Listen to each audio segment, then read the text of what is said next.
Bonus দিবে ইনশাল্লাহ। না না, ওই যে ড্রেসিং রুমে গেলে বোনাস দিবে না। অবশ্যই এই বিপিএল আমার জন্য অনেক বড় একটা মঞ্চ। এখন প্রথম স্টার্ট করেন নাই আর কি টুর্নামেন্টটা, তারপর যখন ফিরলেন কোনো কি একটু ভিতর জেদ ছিল কিনা পারফর্ম করে দেখানো, বিকজ একটা কম্পিটিশন আছে স্কোয়াডে? না, কম্পিটিশন তো সবসময় থাকবে, লাইক এরকম হেলদি কম্পিটিশন থাকলে ভালো লাগে। সো মেসেজ আমার যেটা মনে হচ্ছে যে আমাকে টিম ম্যানেজমেন্ট যে মেসেজটা দিয়েছিল যে আমি প্রথম 2 ম্যাচে বিবেচনা নাই ডে গেমে, তো তারা আমার ক্লিয়ার মেসেজ দিয়ে রাখছিল যে আমি নাইট ম্যাচ খেলবো। সো আমি ওইরকমভাবে প্রিপেয়ার ছিলাম সো নাইট ম্যাচের জন্য। যদি বলতেন আজকে তোমার ম্যাচ লো স্কোরিং ছিল, কন্ডিশনটা কি কারণে রানটা হচ্ছে না যদি? না, কন্ডিশন আমার কাছে মনে হচ্ছিল উইকেটটা ভালোই ছিল, আর বাট আজকে যে আজকের মতো ডিউ আগে কখনো পড়ে নাই। বাট লো স্কোরিং হওয়ার কারণ হচ্ছে যে আমরা বলাররা ভালো জায়গায় বল করছি এবং লাইন মেনটেন করে বল করছে আর ওদের উইকেট নিতে পারছি। সো আমার কাছে এইটাই কারণ মনে হয়েছে যে ভালো জায়গায় বল করার কারণে রানটা কম হয়েছে। আপনার আগে 5 উইকেট নিছে, তো সেই জায়গা থেকে কি মানে ওইটা দেখার পর কি আত্মবিশ্বাস আর বেশি ছিল যে না এখানে ইজি করা যাবে? না না, ক্রিকেটে আপনার ইজি কোনো কিছুই না, কষ্ট করে নিতে হয়। সো আমি আমার প্রসেস মেনটেন করছি।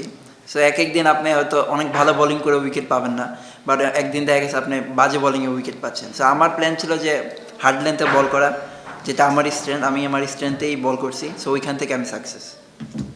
আরেকটা প্রশ্ন হচ্ছে যে আপনি বললেন যে আপনার টিম ম্যানেজমেন্ট বলে দিয়েছে যে রাত্রে ম্যাচের জন্য প্রস্তুতি নাও, জাস্ট অন অফ করে খেলতে হবে, আপনি 2 ম্যাচ খেলেন, এই ম্যাচ খেলেন, আসলে এইভাবে মেন্টালি কি প্রস্তুত থাকা যায় কিনা এবং কতটা টাফ?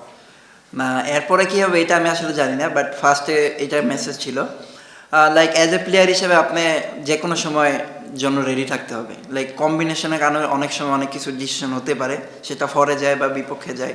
সো ওইটা নিয়ে ভাবলে না, অ্যাজ এ প্লেয়ার হিসেবে আমি যখন সুযোগ পাবো মনে হবে এইটা আমার শেষ সুযোগ। সো আমি ওইরকমভাবেই রেডি থাকি। আমি বললেন যে আমি যখন সুযোগ পাবো এটাই আমার শেষ সুযোগ, আজকে 4 উইকেট নেওয়ার পরে কি এখন তো এই দ্বিধা নাই যে এটাই আমার শেষ সুযোগ?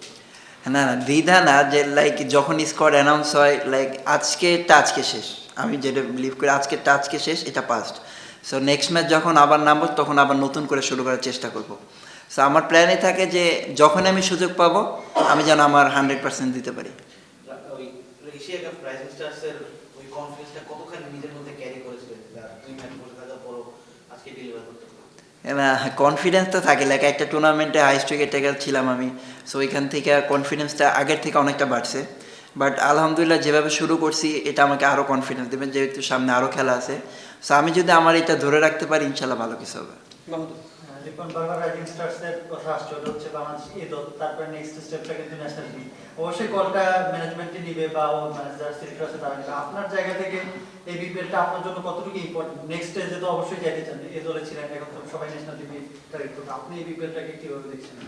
না, অবশ্যই এই বিপিএল আমার জন্য অনেক বড় একটা মঞ্চ। যদি আমি ইনশাল্লাহ ভালো মতো পারফর্ম করতে পারি তাহলে অবশ্যই ইনশাল্লাহ সুযোগ আসবে, আর আমি ওই সুযোগের জন্যই অপেক্ষায় আছি। যদি ইনশাল্লাহ আসে আমি এটাকে গ্র্যাব করব। Thank you. Thank you. রাতে